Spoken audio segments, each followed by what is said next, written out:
Welcome to Sounds of Resistance channel. The war in Ukraine is not going well for the Russian army. Russian President Vladimir Putin knows this. The Russian Ministry of Defense knows this. And now the whole world knows this. To turn the tide of the war that went badly, the Russian leader called for a partial mobilization in the last days of September. The Kremlin has officially mobilized 300,000 reservists, and potentially hundreds of thousands of Russians have been unofficially called into service.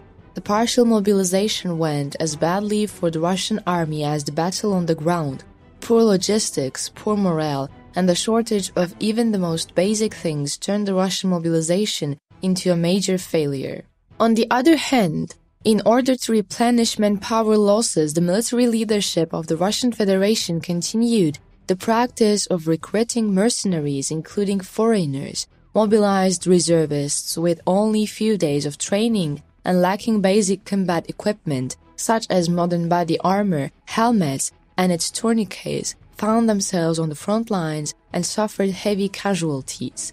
As a result, another blow was dealt to Putin's credibility. Ukrainian heroes, on the other hand, continued their suffocating attacks from where they left off. The heroic army of Zelensky, taking advantage of this plight of the Russian troops, adds to the gains it has made on Ukrainian soil every day. Although this situation annoys the Russian administration a lot, the Russian administration, which can provide almost no solution to the progress of the Ukrainian heroes, seems quite desperate. The Russian army, which could not gain any significant benefit with the mobilization decision, is trying to heal its wounds.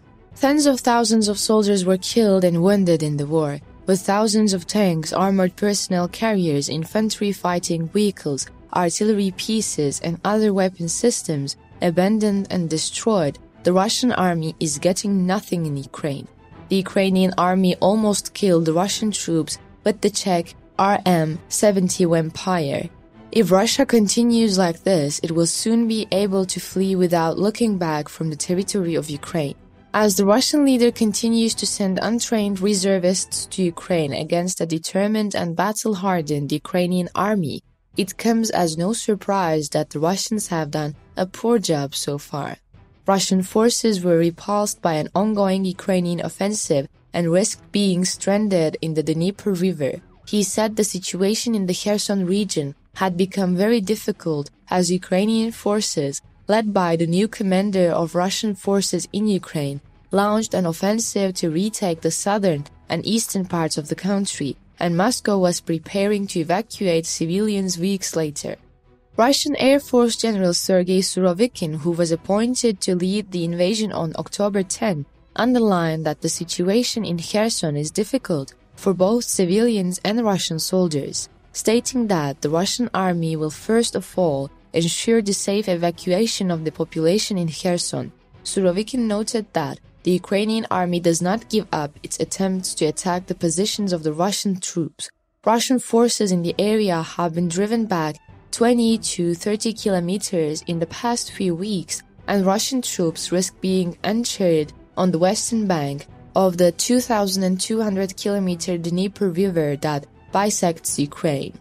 Surovikin also stated that Russian positions in the towns of Kupiansk and Liman in eastern Ukraine and in the northern Kherson region between Mykolaiv and Kryvyi Rih are under constant attack.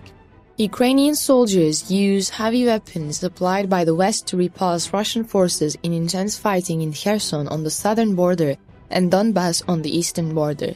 The Czech RM-70 Empire rocket system was deployed by Ukrainian troops in frontline battles in the Donetsk region, a hotly contested area in Russia's war against Ukraine by the heroic Ukrainian army.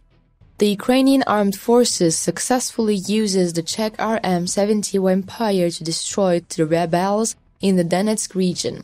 The Czechoslovak RM-70 was a very popular artillery rocket system. It was adopted in 1970 and was produced in significant numbers and exported to many countries. The RM-70 is still widely used today. After the collapse of Czechoslovakia, Czech and Slovak companies introduced their own upgraded models of the RM-70 artillery rocket system.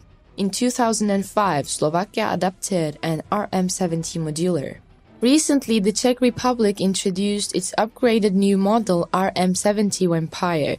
This rocket system was developed by Excalibur Army Company. The RM-70 Vampire and its variants were exported to countries such as Azerbaijan and Indonesia, and possibly some other countries. In 2022, this artillery system began to be used by the Ukrainian armed forces to defend against Russian invasion. The main role of this artillery rocket system is to engage area targets such as concentration of troops and armored vehicles, artillery batteries, and other targets. The RM-70 Vampire follows the lines of the original Czechoslovak RM-70 and is seen as a heavier version of the popular Soviet Grad. This artillery rocket system has 40 launch tubes for 122mm rockets. A standard HE frag rocket is 2.87 meters long and weighs 66.35 kilograms. The warhead weight is 18.4 kilograms. The maximum firing range of the RM-70 Vampire is 20 kilometers. The RM-70 fires Czech-made rockets, but is also compatible with all standard 122 rockets developed for the Soviet Grad artillery rocket system. Rockets with a variety of warheads are available in the RM-70 Vampire model, including incendiary, smoke, elimination warheads. In addition, this rocket system also includes anti-tank or anti-personnel submunition cluster warheads and special warheads. A full salvo of 40 rockets is claimed by the developers to cover an area of up to 70 hectares. This artillery rocket system is operated by a team of 4 people. The RM-70 Vampire is based on a heavy-duty truck chassis, heavier than a Tatra T8157. The RM-70 Vampire is powered by Tatra's T3C 928 air-cooled diesel engine developing either 360 or 400 HP. Other engines such as Cummins diesel with 410 HP are also compatible with this rocket system. The engine, the cooling behind and under the cabin make this rocket system suitable for continuous use. This feature prevents engine damage and reduces the overall height of the vehicle. This military truck has good off-road performance thanks to the all-wheel drive system and the unique Tatra's independent suspension.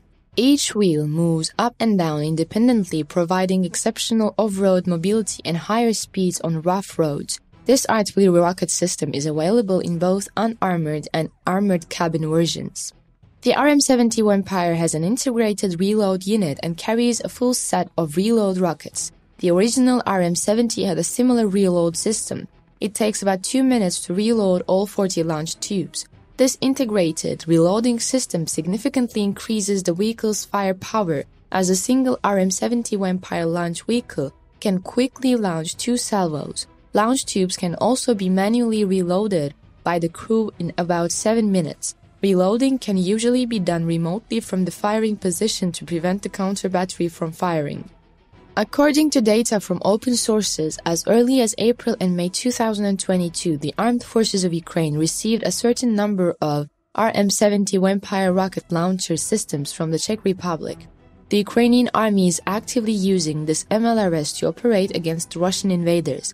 However, there are quite a few mentions of Czech Vampires in open sources. And Armia Inform has decided to at least partially close this gap with its publication.